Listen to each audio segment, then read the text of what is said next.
August of 2017, and that I wanted to show you that video because that's where this journey. Hello? Great, this is so much better. Because that's where this journey really began for me. I was just sitting in my apartment, watching the news with my cousin, my younger cousin, and I just had this idea that for some reason, being a conservative, coming out as a conservative, as a black woman is more difficult than it is, or than it was to come out as a gay person in the 80s. So I said, oh, I have it today, I'm gonna do a little satirical stab and come out as conservative and put it on the internet, and that'll be that. Really with no plan in mind. There was no direction that I was going into. One of the questions I like to ask myself today all the time is, are black people free? Are black people free in America? No. I certainly don't think so, because if black people were free, I could upload that video and that would be it. No, this video was met with some vicious attacks. I was instantly in the comments, you know, went baby viral. I mean, for my first video, it did pretty well, maybe 300,000 views. And in the comments, it was, here comes another Uncle Tom, here comes a coon, here comes a race traitor. Nasty comments, a bed wench. At the time, I didn't even know what that was, to be honest with you. And I thought to myself, how strange. I didn't put on a MAGA hat in this video. I didn't say that I support Trump in this video. I simply said I was a conservative. And I got a really nasty reaction. Of course, if you guys follow me today, if you've Googled anything about me, you've probably read some pretty horrific things. I think I've read that I am anti-black, that I'm anti-LGBTQ. I've read that I'm a Nazi sympathizer. I've definitely read a few times that I'm literally Hitler, which is something that the left likes to say a lot about anybody that expresses conservative views. So it's been an interesting journey to just a year ago put up a video and to now be just smeared across all of the publications that I once read when I was a liberal, when I thought that I was a Democrat, or that I had to be a Democrat. These same people that I placed so much faith in, the second that I said I'm a conservative, turned their back on me and wanted to smear me. So what I'd like to do, and by the way, this is the very first HBCU that I've ever been invited to. I was just speaking with your president about that. Thank you for having me. But that's an interesting little tidbit, because one of the things that I always get is, well, why doesn't she go speak at black schools? Black schools don't invite me to come speak. I go speak wherever I'm invited. I want my ideas to get back. I believe in my ideas, and I'm not afraid to have my ideas met with a challenge. So of course, I want to go speak to in any climate whatsoever. I heard last week that you guys, or the last speaking guest that you guys had was one of the Me Too founders, and I'm adamantly opposed to the Me Too movement. And I speak out against that, but I can guarantee you, if I had come forward and I said that I wanted to debate that individual, it would have been declined. I have asked to debate pretty much every black leader that has different views from me. Almost all of them, really. Jesse Jackson, Al Sharpton, Angela Rye, who got back. T.I. sent her a text and said, Candace would like to debate you because Kanye put me in touch with T.I. And she said, oh no, I don't want to debate her. She was mean to my mentor, Maxine Waters. If you're up on CNN every night and you genuinely believe what you believe, if you're representing black people, wouldn't you want to stand on stage with somebody that disagrees with you and slaughter her? Wouldn't you, if you think that my ideas are so bad, it should be pretty simple to stand on the stage with Candace Owens and make me look like a Nazi sympathizer. But there's something else going on. There's something fraudulent going on. There's something else going on that makes them feel okay in an echo chamber, but not okay when conservatives challenge them. Another conservative, a friend of mine, Larry Elder. Larry Elder, throughout his entire career, has asked to debate Al Sharpton or Jesse Jackson. They have declined the entire time. Every single time he puts it out, they decline. The truth about me, of course, is of no interest in media. They don't want to touch it about me. When I read stories about me, I read my Wikipedia page, made the mistake of reading my Wikipedia page, and it was terrifying. I got finished, I was like, that girl sounds terrible. I wouldn't want her to speak at my school. The truth about me is of no interest to them whatsoever. They want you to believe that because I was raised in Connecticut that I came from a rich family. I didn't. I didn't come from a rich family whatsoever. It's exactly the opposite. They want you to believe that I grew up in a Republican household with tons of money. It couldn't be further from the truth. My story starts in Stamford, Connecticut. I grew up in a really small apartment. I have two sisters. We grew up in low-income housing where the exterminator would have to come once a week to get the roaches out of our apartment. You know, my mom didn't have a job. Her very first job that she had, my mom didn't finish high school. She grew up in and out of group homes in her life, one of 9 brothers and sisters. The majority of her brothers and sisters served time in prison. When I was a little girl, I went to go see my uncles in prisons. And that seemed normal to me. I don't say that to be a victim. That was normal to me. I loved my uncles. I still love my uncles. That was just the lifestyle that I had. I grew up with a bunch of cousins, and this was the lifestyle that I had. People that were on food stamps, that were on welfare. This was a lifestyle that I had. But because I speak proper English today, because I complete sentences, now all of a sudden I'm white, apparently. That's it, I'm instantly white. And it's fascinating to me to get comments from black people that say, I talk white. What are you saying when you say to someone that because you speak English, you're white? You're saying black people are stupid. That's exactly what you're saying. That you think black people are stupid. If you think that me completing a sentence in good English means that I'm white, you think that black people are incapable of speaking good English. I learned to speak good English because one thing that my mother was adamant about was that all of her children, she had two things. The first was that she didn't want us to have what she called ghetto names. She wanted us to have very easy names. So I'm Candace, and my sisters have very easy names, Ashley. My other sister's Brittany. The second thing was that she wanted to make sure that we read a ton of books. So despite the fact that she didn't drive and that we didn't have any money, my mom used to march us 2 blocks every single day after school to the library. We had to pick a book, we had to read the book. And I really developed a love for books and a love for reading and a love for writing when I was a very small child. The first thing I ever wanted to be was a rapper. I used to sit in my room. What are you laughing about? I can still rap. I used to sit in my room and I used to write rhymes and poetry. And my sisters, you know, we were in a band, and my sister would sing and I would be the rapper. And that was the first thing because I loved lyrics so much and it felt to me like an escape. Reading a book, getting caught up in somebody else's world became an escape for me. So by the time I was 8 years old, I was reading novels that were way bigger than my head, constantly trying to read whatever my mom had on her bookshelf because she was a member of a book club and she'd get different books every month. That's the reason why I speak good English. I love books. It's really that simple. When I was young, I was a very, very, very complicated child. I mean, I was constantly getting spankings. It was just, I was the child. I had 3 sisters. We were all back to back in age. But if there was one of us that was always in trouble, it was me because I always pushed back against authority. And I wouldn't say it was just like, hey, Candace, you know, do this, and I was a bad child and didn't want to do it. I always wanted to understand why I had to do it. I was always a critical thinker. This is the way that I came out of the womb. People say, how do you do what you do? Where did this come from? Where did this boldness come up to stand up and to challenge the narrative? And the truth is, I was genuinely born this way. The videos of me as a little girl, when I watch them now, my mom says, oh, you're going to get a daughter just like you. I really hope not. But I do think that there's something to be said for someone that's willing to push back and to ask their parents why. Critical thinking. Nobody critically thinks anymore. You just accept it. Whatever somebody tells you, you accept it. You're angry, you're upset. You don't even stop to ask yourself why you're angry or why you're upset. I constantly did when I was a child, and I constantly did when I entered school. I was always a student that was in trouble. I got great grades, but I was always a student that was in trouble because I would ask my teachers why. An example of that was, I have a teacher, Mr. White, who I'm very close with now, and he writes to me on Facebook and he says, if there was going to be one student that went on to do what you are doing, it was definitely going to be you. This is just the person you always were. And he talks to me about a test that we had on World War II, and one of the questions was, why did America have to drop the bomb in Hiroshima? Pretty simple question. All of the kids in class started answering it. And of course, my hand flew up because I instantly had an issue with the question. And Mr. White was like, oh, God, Candace, what's the problem? And I said, I don't like this question because the answer is already implied in it. Why did America have to drop the bomb on Hiroshima? Well, you're already telling me that America had to drop the bomb on Hiroshima. A better question would be, did America have to drop the bomb on Hiroshima? And I think that really sums up the kind of student that I was. I never wanted to feel like someone was putting something in my brain without me thinking it through. I carried the same attitude when I went to college.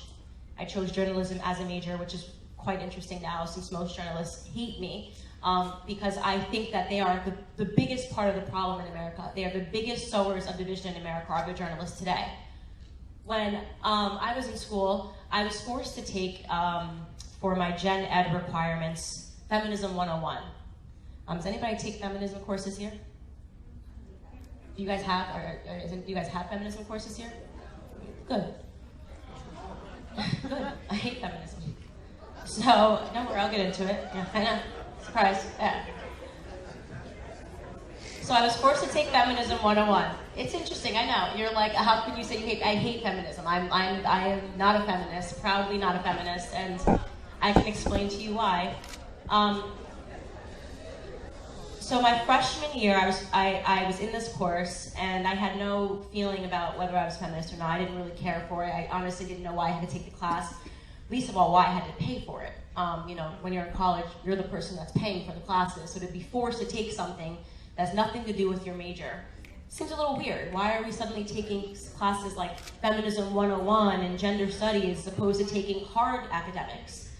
And I had this teacher, and she was, I guess, if you had to create a stereotype of what you imagine a feminist to be, she was exactly that. You know, really someone who hated men. I became very apparent to me at the point of the course was for me to walk away feeling that men were oppressive to women. Now, in my life, I had a very good relationship with my father. I was raised in a household by my grandfather, who eventually took us out of that low-income housing structure and raised us. And my grandfather was the closest person to me today. And he is a person that shaped all of my ideas, even though he thought he was a Democrat, I guess, you know, coming from the civil rights era.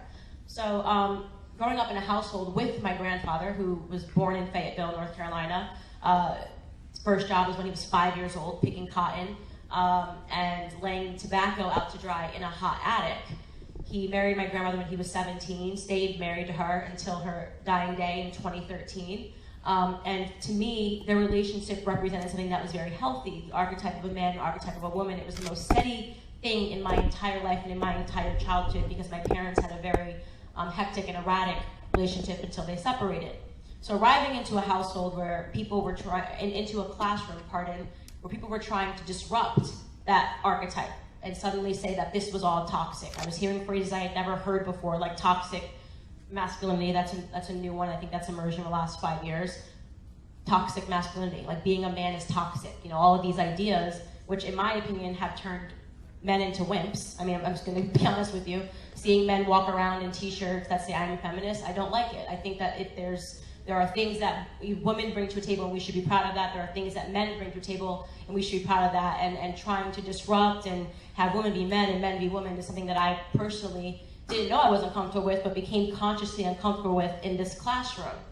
So the point of the class that I took was that no matter what she said in the textbook, she would tell us something about women, and then she would say, why? And the answer was always because of men. So it would literally be like, why did Samantha lose her keys in the morning? And the answer was because her husband distracted her. And you know, you could get an A in this class if you understood that the answer was always that men were oppressing women. There was one class in particular that stood out for me when she and I really had sort of a clash of the titans, and it was a class when we were talking about eating disorders, and she went like this. In the textbook it said, 89% of the people in America who have eating disorders are women. Why? The answer that she wanted, of course, was because of men. And if some person in the class rose her hand and gave her the answer, because of men. Men make us feel like, and this was a bigger young lady, men make us feel like we have to be skinny. Men decide that we have to have this body type, you know, because of men, women don't feel comfortable being bigger. And I think I snickered in the back of a class. It's definitely something that I would do. And she turned around to me and she said, do you have a problem with that, Candace? And I said, well, that's the most ridiculous thing that I've ever heard. And I said, first and foremost, I can't remember a single time in my life that a man called me fat. That's typically a woman thing. There's women on women crime more often than there is men on men. You know, men calling women fat or saying your body's to that. You hear it from women, and having a productive conversation about the way women treat one another would be healthy. But instead, we're just going to blame men for all of this. And then I said to her, another way to what's missing from this textbook is I'd like to see the statistic of what the gender is of the people that take steroids. I bet the majority of people that take steroids are men.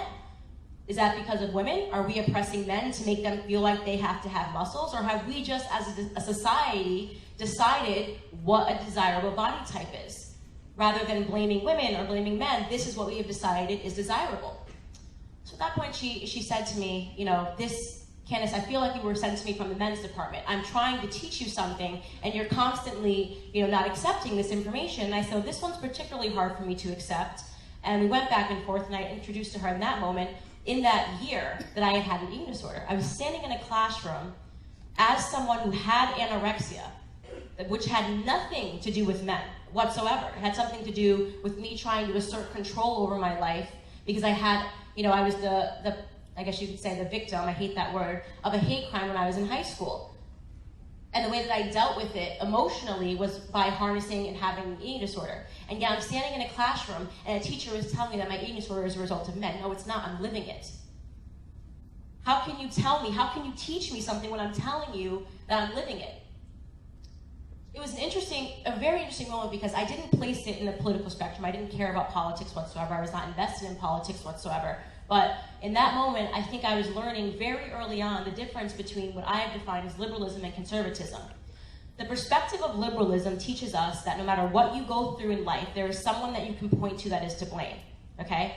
If I have anorexia, it's because of men, okay? If I got a parking ticket, it's because of police officers are pigs, right? Constantly, you can look externally for the solutions to all of your problems. But as a conservative, it's different. You're in the driver's seat. You're constantly trying to say, what could I have done different? What could I have fixed? And I had decided that I was the cause of my eating disorder. Candace Owens made a decision to stop eating and to restrict calories to assert control over her life. Nobody did that to Candace Owens but Candace Owens, which is why Candace Owens was able to fix that when she got out of college. I didn't care about politics.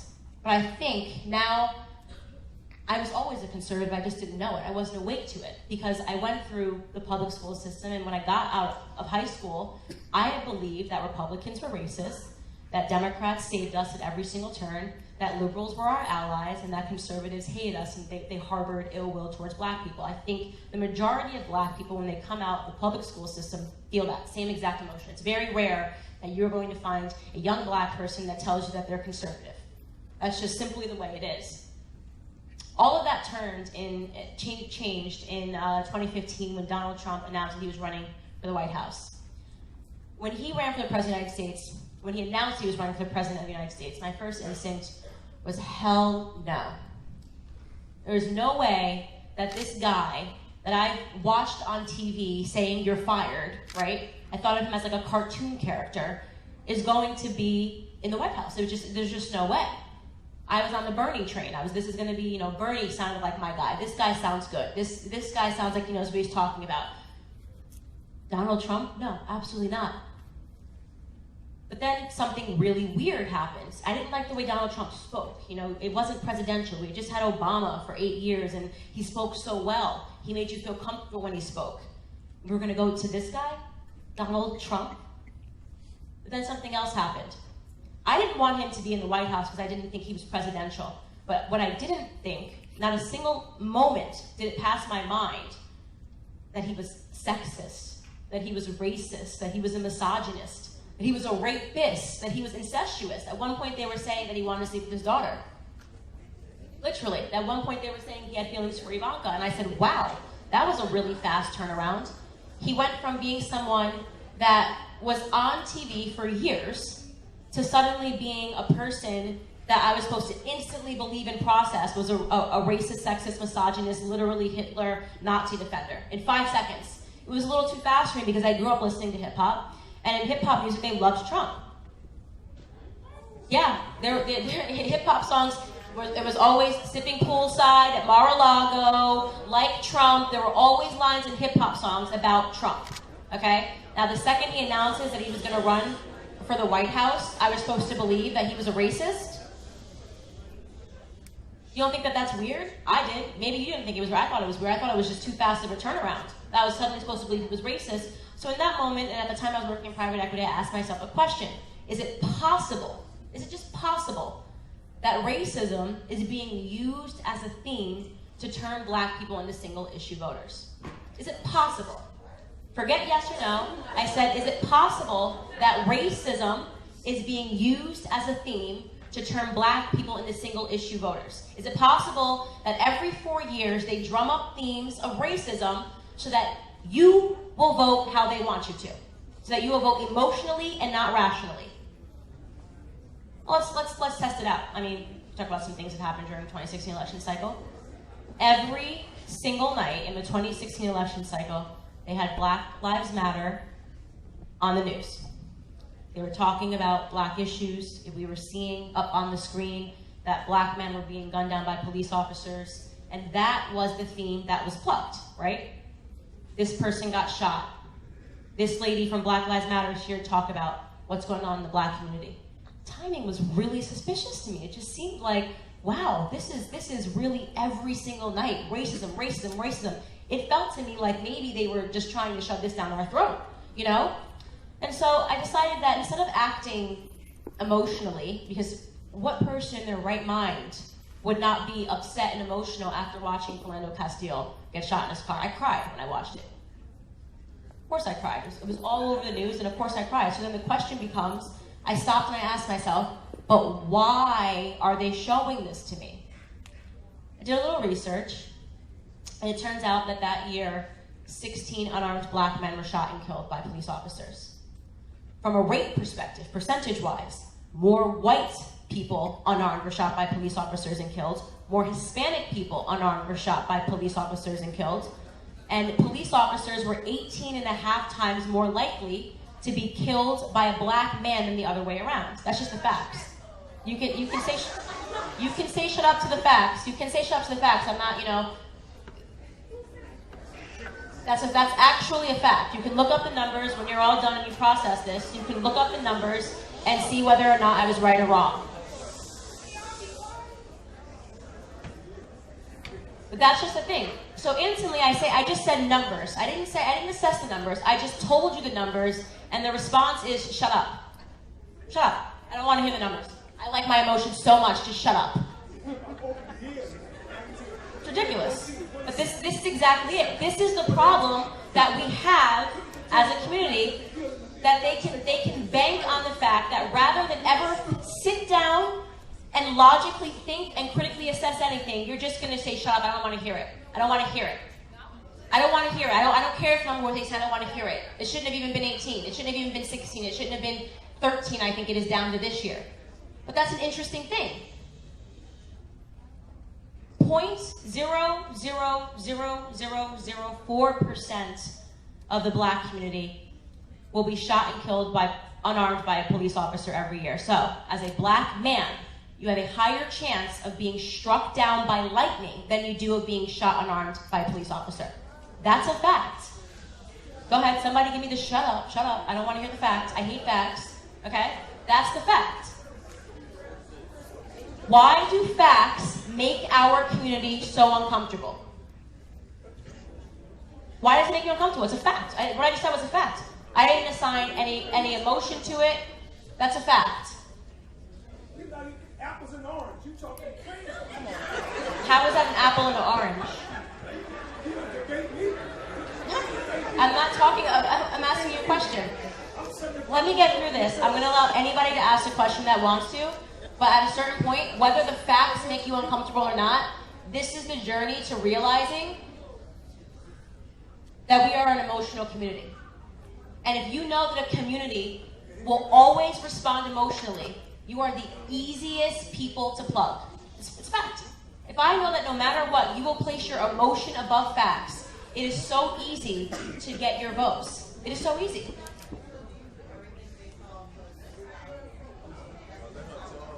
What? Did you just ask me, do I do everything based off of facts? I can't hear you, I'm sorry. She's screaming over here.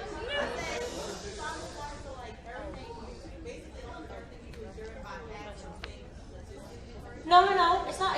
So the question then that I wanted to ask myself is, okay, if these are the facts, right? Why is it that every 4 years around election time, these emotions get drummed up? So literally, I think to the day that Donald Trump won, they stopped putting Black Lives Matter on CNN. I haven't seen them. Have you guys seen them on CNN?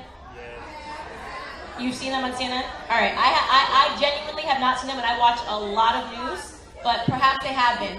The point is that suddenly the narrative was drummed down significantly. It became about the Russia conspiracy and other things. Became to take prominence. Everything politically, everything that's politically charged, that's meant to impact the way somebody votes. Plain and simple.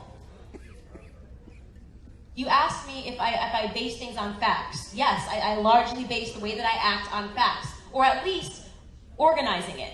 The prominence of what I should care about should be organized. I would care if Black Lives Matter took as their platform, something that Chance the Rapper does, going into Black communities and trying to figure out why Black on Black crime is happening, to sit down with those people. Maybe I would take it a little more seriously. But when the idea is that we're supposed to hate police officers, could you imagine a world if we didn't have police officers?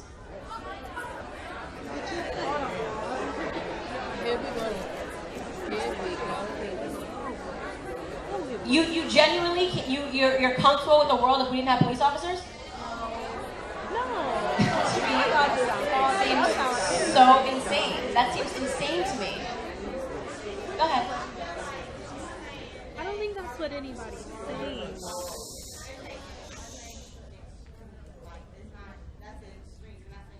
But there quite literally was a platform saying that we need to not have police officers. I'm talking to you about real results that came out of this movement. That was a real push. I understand, guys, listen, I understand that you may have never heard this before, that somebody gets down on the stage and say that they respect police officers, they respect veterans, that they like Donald Trump, okay? Because I do. I think he's been a fascinating president for Black America. Can you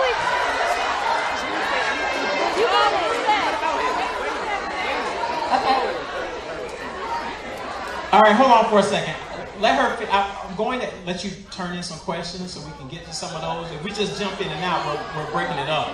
So let her finish, and then we can do Q&A. Right. If not, I'm just going to let her finish and we'll end it. So I know people want to at least have questions. So let her do that, because if we don't, then I'll just let her finish, and then we'll be done.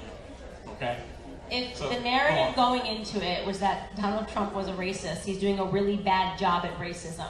We've had a 400% increase in Black-owned businesses being started.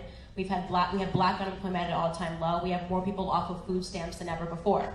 All I am about, all the thing that I preach to our community is that we can do it without government handouts. We do not need government handouts. In fact, if you look at the statistics, and yes, this is a fact-based discussion, the Black community is poorer today than we were in the 1960s, despite $22 trillion being paid into the welfare system.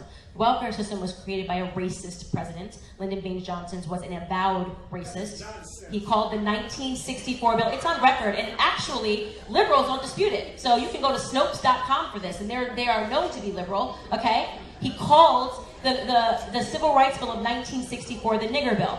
And he gave a direct quote saying that now that they have the right to vote, that these N-words are getting uppity. We need to do something so that we can control them. This is a direct quote from Lyndon Baines Johnson that is not disputed on the left or the right. You can Google it yourselves. The creation of the welfare society was meant to do just that. He said we need to give them a little something, just enough, but not too much. And that's exactly what the welfare system is. I believe the welfare system is one of the bigger issues facing our community, and the biggest issue facing our community is father absence. Lyndon Baines Johnson systematically removed Black fathers from the home via the welfare systems. He incentivized Black fathers not being in the home by saying to single mothers that if you do not marry the father of your children, we will give you more money. Since the 1960s, the single motherhood rate has jumped from 23% to 74% in the Black community, and nobody is talking about that whatsoever. Nobody's talking